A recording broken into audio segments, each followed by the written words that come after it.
Assalamualaikum warahmatullahi wabarakatuh. Perkenalkan, nama saya Mujizah dengan nomor induk mahasiswa 192104-2011.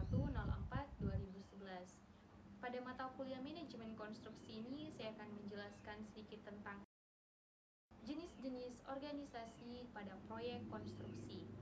Nah, sebelum kita melangkah lebih jauh untuk mengenali kelebihan dan kekurangannya, alangkah baiknya untuk saya mengenalkan kepada kalian semua tentang organisasi proyek.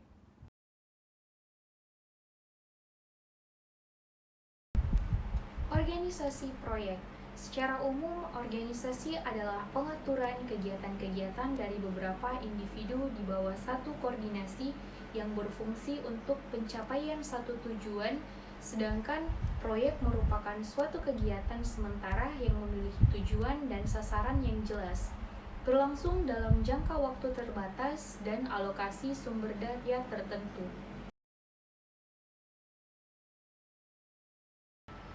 Adapun bentuk-bentuk organisasi pada umumnya menurut PMBOK, yang pertama adalah organisasi fungsional.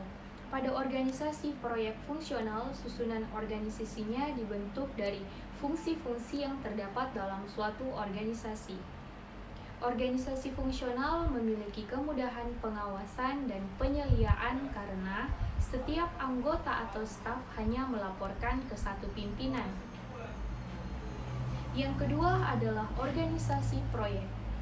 Organisasi proyek merupakan pengelolaan struktur yang didasarkan pada proyek, serta terdapat beberapa manajer proyek yang membawahi staf-staf dan merupakan satu koordinasi. Yang ketiga adalah organisasi matrik.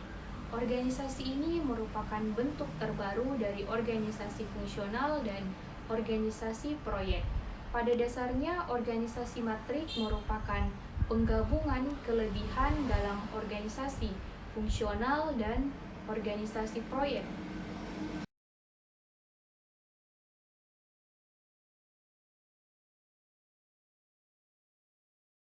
Kelebihan dan kekurangan.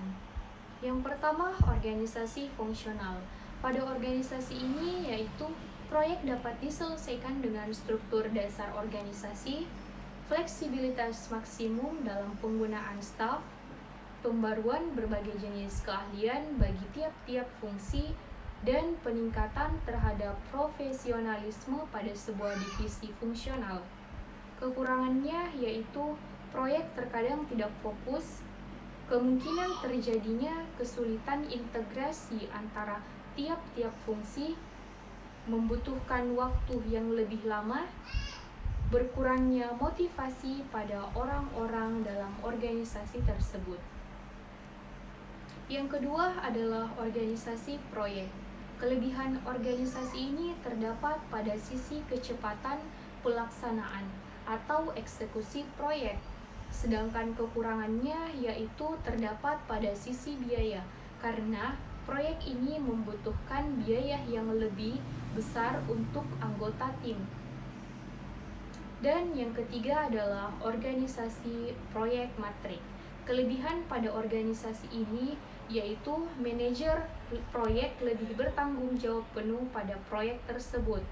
Adapun kekurangannya yaitu tim yang dibentuk memiliki kualifikasi staf, bukan manajer, sehingga kemampuan manajerialnya sangatlah kurang.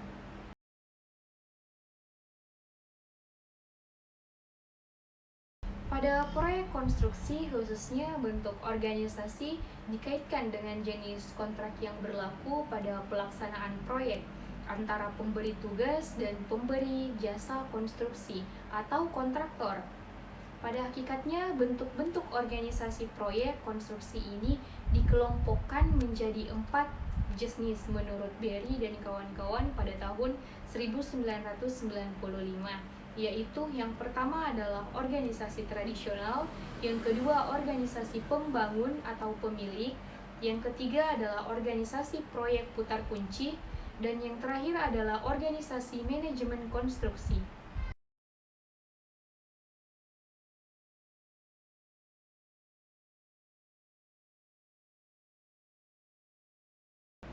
Kelebihan Kelebihan dan kekurangan pada organisasi yang pertama adalah organisasi tradisional. Kelebihannya yaitu cepat, fleksibel, murah biaya pemeliharaan, bertanggung-jawaban yang jelas. Adapun kekurangan pada organisasi ini yaitu tidak memadai ketika organisasi berkembang, ketergantungan pada satu orang. Yang kedua adalah organisasi pembangun atau pemilik. Kelebihan organisasi ini yaitu pemilik dapat melakukan pelaksanaan konstruksi seperti pemilik sebagai desainer dan sebagai kontraktor. Yang ketiga adalah organisasi proyek putar kunci. Kelebihan pada organisasi ini yaitu kegiatan perencanaan, perancangan, dan pelaksanaan pembangunan proyek dilakukan oleh satu perusahaan. Beberapa pekerjaan yang dilakukan oleh divisi kontraktor dapat dilakukan oleh subkontraktor spesialis. Yang keempat adalah organisasi manajemen konstruksi. Kelebihan dari organisasi ini adalah keterampilan konstruksi yang khusus dapat dimanfaatkan pada semua tahap. Proyek tahap menimbulkan perselisihan antara pemilik dan perancang proyek. Kekurangannya yaitu pada struktur organisasi ini adalah keberhasilan proyek terutama ditentukan pada perencanaan dan penjadwalan bergantung pada keterampilan manajer konstruksi.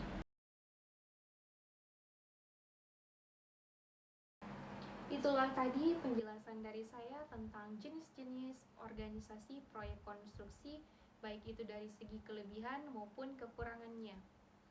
Mohon maaf bila ada salah kata. Wassalamualaikum warahmatullahi wabarakatuh.